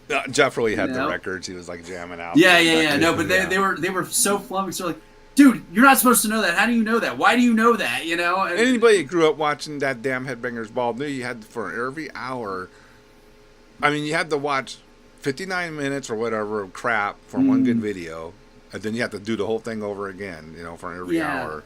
And you and I, once we both got into TV programming, we could have just set a timer and known exactly when those videos were going to come on, because they were always at the same relative interval. But when you're a kid, you're so scared that you're just going to miss one of them. Yeah. Or that you're going to miss the Morbid Angel video. Or you have to hit Slayer record. Video. Yeah.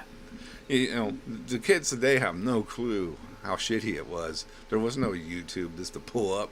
You could pull up, fucking Imprecation, from a week ago, or Pius Levis, or whatever, Slayer from '85, tearing it up, Necrovore. We didn't see any of that shit. We didn't see any of that. I mean, White Lion, yes, you had to sit through White Lion video. Oh my God, Little Fighter. See, and the Headbangers Ball too was a big fucking tease because they made it look like it was going to be so heavy with SOD and all that. Yeah. No, you're in downtown, March of the SOD or whatever, Sergeant D. And then they come back, all right, man, and here we go. We got some Trickster and White Lion coming up. I'm like, what? Yeah, I know. And I would actually argue, and maybe this is revisionist in my head, I would argue that the Adam Curry era of Headbangers Ball was better than the Ricky Rackman era. You're totally right. I think Adam Curry actually was more interested in just playing music and just letting it be heard, like Anthrax got legs on there, and you'd see a Nuclear Assault video and stuff like that. You would see like Halloween, on there. At least it's more metal, straight up metal, than you would see on the fucking Ricky Rackman. Ricky Rackman was a fucking hair metal guy. Well, yeah, and that's the thing. Adam Curry was just a music guy, and he was just going kind of like, wherever it took him. It's a heavy metal show, so we play heavy metal. Right. I don't know if these guys are actually like picking the. He was involved in the programming. I know for a fact. He was probably like looking up the latest heavy metal releases, where Rackman was like, trying to get his. Oh yeah, it was always his buddies. His friends from L.A. or whatever on the cronyism. Show. It's like, the Bullet Boys are really a great band. You're like, Jesus fucking Christ. The Bullet Boys. That dude was such a fucking David Lee Roth wannabe. It would just be so horrible. We could just do a show about the misery of that era and just sit there and name as many horrible B-list, C-list bands from that era that we could, just try to recall as many as possible. Airplay. Oh, yeah. Some people have uploaded on YouTube, and I'm sure you've seen them, like, actual episodes and, with the commercials and everything. Yeah. And, Smooth Up in You. Smooth Up in You. God. I remember coming home, like, oh, I hope they play something good, and like, of course, I turn it on and it's like, yeah. But then I've seen footage from like somebody's been uploading whole episodes of the European Headbangers Ball that was going concurrently with that. Jesus Christ, yeah, they were playing actual metal over there. That's why they have a metal culture, because they just did it right the first time. They didn't try to pawn off a bunch of Poison clones as metal. Hair metal bands as metal. Yeah, they played metal on their Headbangers Ball. It was cool. You kids don't know how good you've got it. You can watch Deicide from 1991 on YouTube. You've got Hot and Cold Running Porn. I mean, you've got this evil mirror that can give you any fucking thing you want. And we didn't have any of that. None of it. But we didn't have high prices on everything. We could afford shit.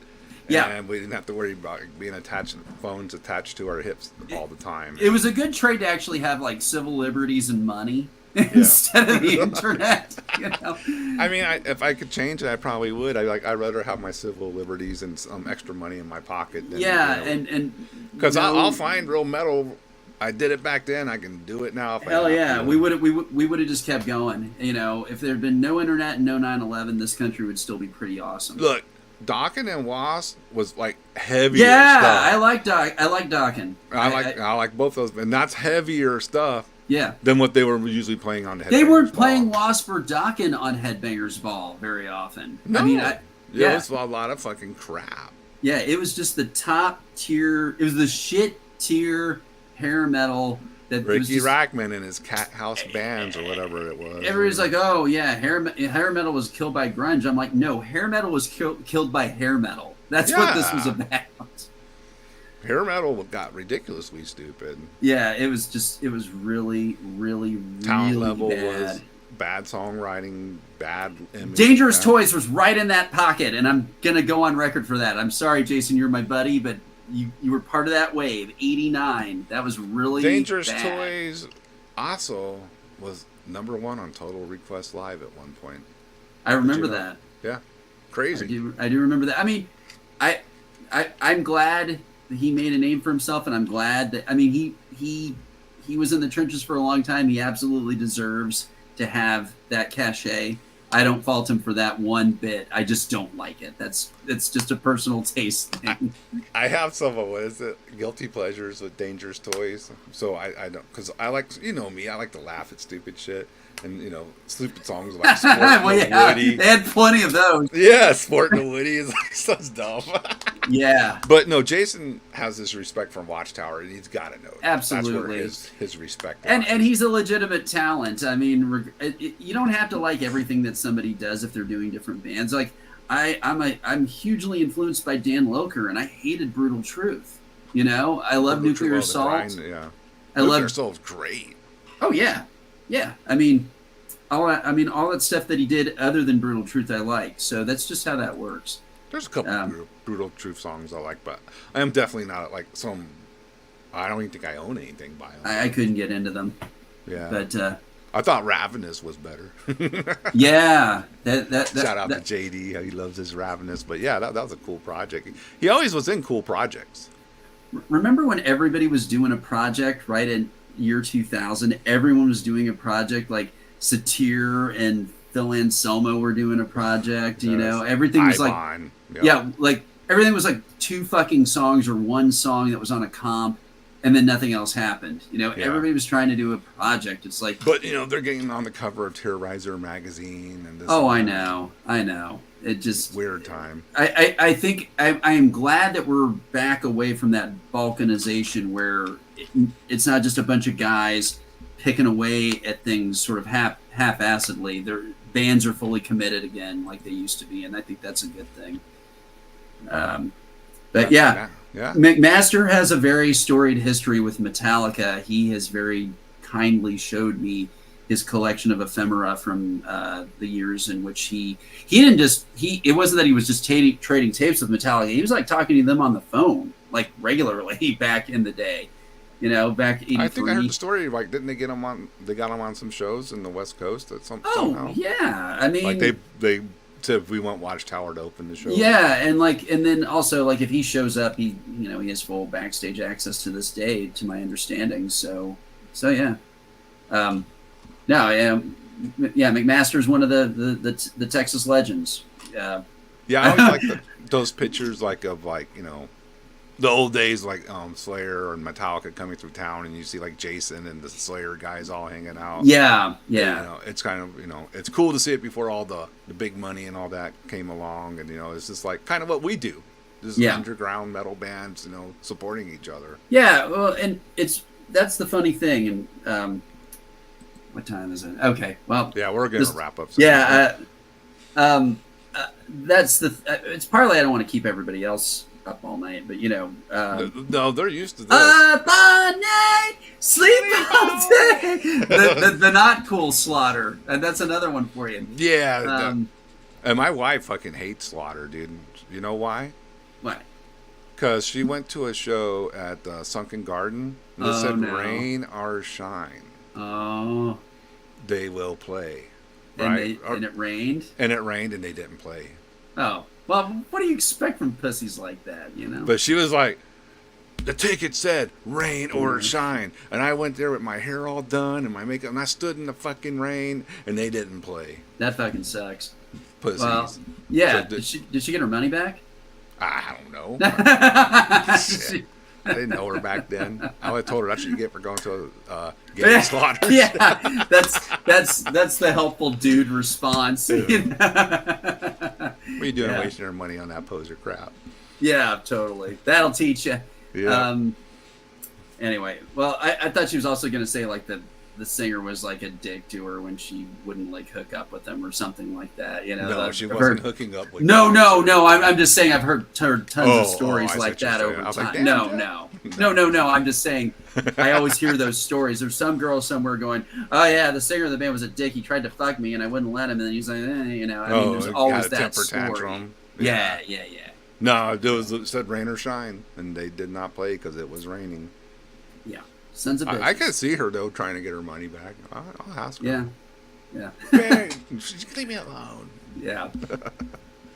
All right. Well, I got to wrap it up, but I got to say, man, I'm glad we did this last minute. Thanks for everybody for coming on. This was a blast. Yeah, if you're in the chat, man, put a thumbs up for Absu, man. Yeah, they fucking hail rule, Absu. man. Texas Tyrants, always, forever. Yep, they fucking rule. They kick down doors, and they're still kicking down doors, and standing tall. And it's gonna be great to see them come back and kick ass. You know, play the Son of Temperate stuff. Put the thumbs up in the chat. Don't be scared. You know, for Absu, man. I'll tell you what. I'm just gonna let some jams play on the way out. Yeah. And you know, if you guys want to stay in the chat and just fucking do your thing, I'll just let the jams roll for a while. All right, guys. I might even come back with Jeff has to go, and I probably will. Oh, you promote this, Jeff. Oh, I'm sorry. Yeah, thank you, Nacho. Imprecation is playing LA on August 10th. It'll be our first time in Los Angeles. If you're out there, come see us. It's going to be a good one. It really is. Born for Burning is putting it on. They're great. We're really excited to be working with them on this production. So, please come out for that. We're really looking forward to it. And we're also playing Chile as well. Oh, yeah, I saw that announced. That's awesome, dude. Yeah, that's going to be at the end of the month. So if you're in Chile right now, come see us in Santiago. It's going to be with Rotten Tomb and Osperlecken Colton and Atomicide. I just saw the Osperlecken Colton, or however you say it. They were fucking killer. Good band. Yeah. My phone always corrects to Osperlecken Kitchen. So I want to see Fraser do that. I want to see Fraser say that and what his voice to translate with it. And we got to promote this because this is coming up next month. Yeah, San Antonio. This is going to be unbelievable. NYDM Fest with Dismember headlining. We are direct support for Dismember on Saturday fucking night. That is so you will be literally right in front of this. Oh, it's December Friday or Saturday? I thought they were Saturday. Yeah. No. Maybe I have it wrong. Whatever. I gotta look. I'm going to be there both days. Maybe it's Friday. I will be there too. But whatever day Dismember's playing, we are going to be direct support for them and Imprecation.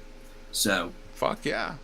Nasty Savage. Nasty Savage, Whiplash, Annihilator with JD, Militia, which is awesome. That's going to be great. Serpentium with our old drummer buddy Kevin and Steven. That's going to be awesome. And then you got Unnecessary Surgery with my old drummer Dennis, his band from Hod, and Trench Warfare always put on a great fucking show. Yeah. Infestation of Evil. Yeah. And then there's this little band Pius Levis who's playing like that's Friday. Right. You're on it too. That's going to be so cool. And Hexea, which always fucking destroys. Yep. Hazarat. We got Crazy Jeff with Cheese Grater Masturbation. That's always fun. Oh, I didn't know they were on there. No, that's cool. Yeah, so maybe we'll see some people getting bloodied in the pit by the power couple. I don't know. Yeah. They're kinder and gentler these days. Yeah, they're not as nutty as they used to be, but don't mean they're any. Don't. They're no slouches. No. Yeah, don't test them now. Morbosa Dad is also on the bill, so that's a lot of heavy hitters, playing this show. Yeah. Here in San Antonio, August 16th, 17th, that's a Friday and the Saturday at the Paper Tiger, for all you old schoolers, formerly the White Rabbit. White Rabbit. Yeah, it's going to be a monster. I mean, this is going to be the biggest thing it's kind of like this is the biggest thing in San Antonio in a while. Oh, yeah, it's like a mini MDF. I mean, it's really fucking cool. So we'll see you there. And also, if you're in San Antonio, get on down to the Robot Monster Guitars on McCullough Street. Is that what's going on in there? Are those all Robot Monster Guitars? Yes, sir. Holy Christ. He moved he's at a bigger location at McCullough now. No kidding. McCullough and what? Like, where is it? Is it Ashby? Right, right down the street from Hogs. Oh, damn. That's great. Yeah. And oh, my God. You got, that's right here is a a Supreme Ironbird. Wow. I Okay. was like, oh, a Supreme Ironbird. Well, damn. He's all, yep. And I see a bitch Supreme right there. Yep. All type of cool stuff, man. Oh man, I gotta go. Yeah. You know, Yeah. Joe, great guy. He actually, he took us. He volunteered in his new truck to tuck us to Houston. Had a great time hanging out with him. Joe can find any guitar if you need it. Yeah. Because he has all the connections throughout the country. So always go into Robot Monster. If it's not there, ask them to look for it. Ask for Joe. Tell him Necron sent you, and they'll slap you in the face. I'm I'm glad to see they're onward and upward. That's really cool. I always thought It's a cool really spot. cool spot and a lot of guitar knowledge there too. Yeah. So. Excellent. Full support for that. Full support for Hogwild. Go both places. That's a fun. Man, that's what we would have been doing back when we were for like sure. kids. We would have been going to Robot Monster and Hogwild just back and forth. The weekend would have been that, and eating and probably at Main Street Pizza or somewhere in the vicinity. You know. Yeah. Yep. Yeah. Would have been a whole fucking weekend. That would have. Man, I miss those days. Right. It's got Hogwild spent $100 on import CDs. Yeah. All right. Well, thank you. Man. Thanks everybody. This was a complete blast. Hail Absu, and yeah, well, I'll be back again. Support the This Witching was Hour. like really random because Jeff was like, "You do anything that night?" I really wasn't, but I was like, I had some dinner plans, but nothing major. Yeah. I love when it's random more than when it's scheduled because it just seems funner. Yeah, there's a freshness about it. You know, we just got on here, and I like this because guys, and it just as an insight. You know, Carl and I, of course, we go way back, and this is not much different than you and me jamming records, sitting on the floor. Yeah, sitting in your room at your parents' house and talking about stuff and listening to records and getting into all these things and like reveling in it together and talking about why it's great. I love this. I mean, this is really. It is a good thing. I like it too. Yeah. All right. Well, good night, everybody. Thanks for support Jamming Out All Badass. I don't know if he even calls it that anymore. Just sort of it's Jamming Out All Badass. Okay. He's just having internet issues. He got his power back, but the internet's on working. Jawabba the Hutt and I do need to announce. That Joabba will be doing the Ken's Death Metal Crypt Farewell show. Oh, Ken, we haven't forgot you, but with Yeah. the little hurricane, it kind of screwed things up. But that show, it's still happening. It's going to be a lot of fun and a lot of guests. So it's going to happen, Ken. Wow. So, because Ken it seems like he's serious this time. He's retiring, man. Yeah, he's finally had it with all of us. Yeah, he's like, you guys, talk about your own shit. This scene sucks. Yeah. Oh, yeah, totally. There you go, some birthday D. All right, we're going to play some jams. Thanks, everyone. We're going to keep jamming, but we're out. Take care, everyone. Later, everyone. Thanks again.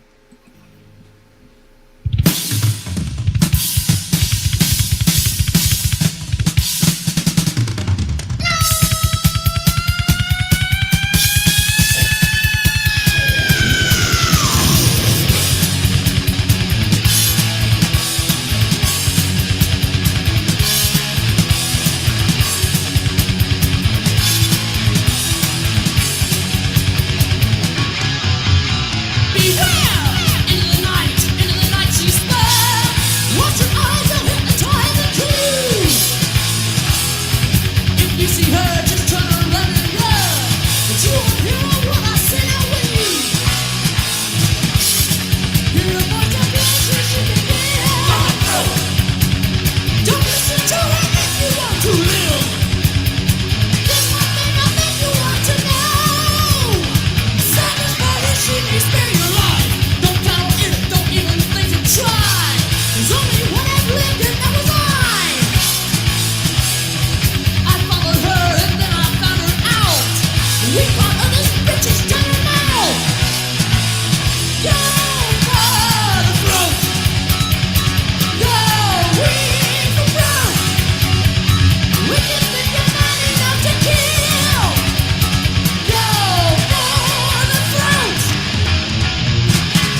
as a matter of fact, sometimes giving us motion, and as always, ingredients welcome.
Doubleheader, fuck faces.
If you are the kind of politician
Breakdown, warning. Mistakes are now becoming clear.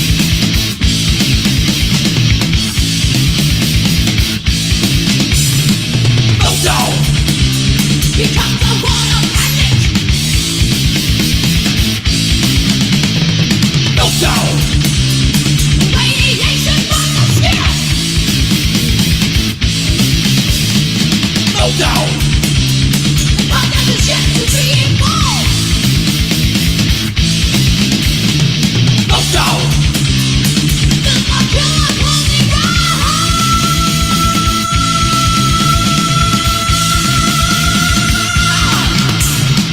breakdown, warning. Nuclear battle reality. Breakdown, warning. Contaminate society. Breakdown, warning. Radioactive atmosphere. Breakdown, warning. Mistakes are now becoming clear.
Sexual!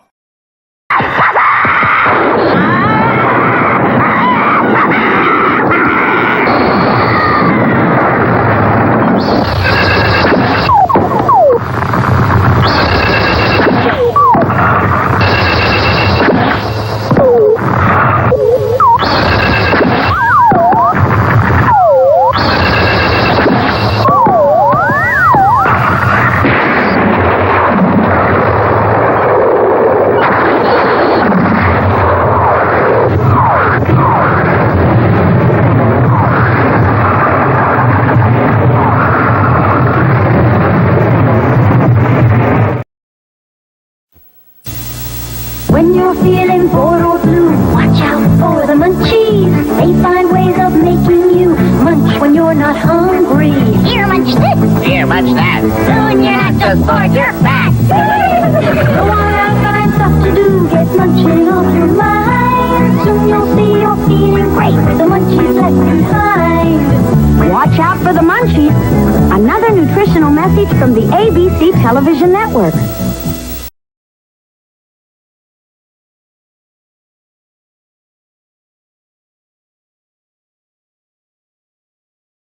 Oh, really? I don't know. Hey, I got something to say. You've been talking mighty big and bold all night about what us dudes should do. Now, just for a change, let's see you do something really heavy on your own. Here's Milky, the marvelous milking cow. It's fun to milk her, gonna do it right now. She drinks the water when we pump her tail. She's raising her head, it's milking time now. Her pretend milk is a feeling the pail. She drinks water and gives pretend milk. Milky, the marvelous milking cow. Milky, the marvelous milking cow with pretend milk tablets. She's from Kenner. 1, 2, 3. Me no peeping Tom. Me number one detective.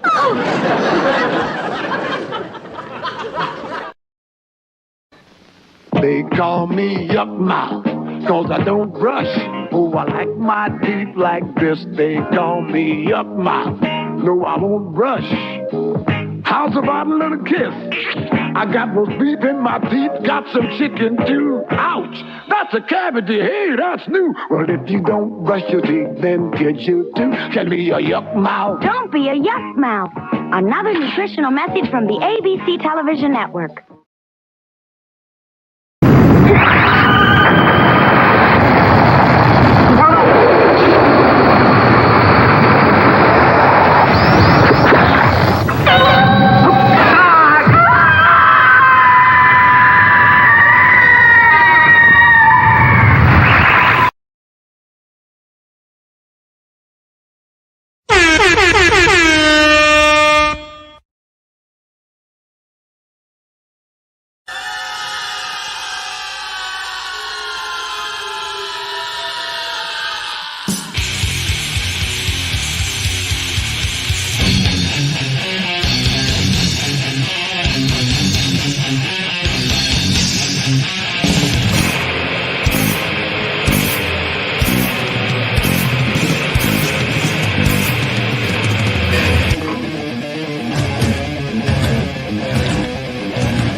What is light without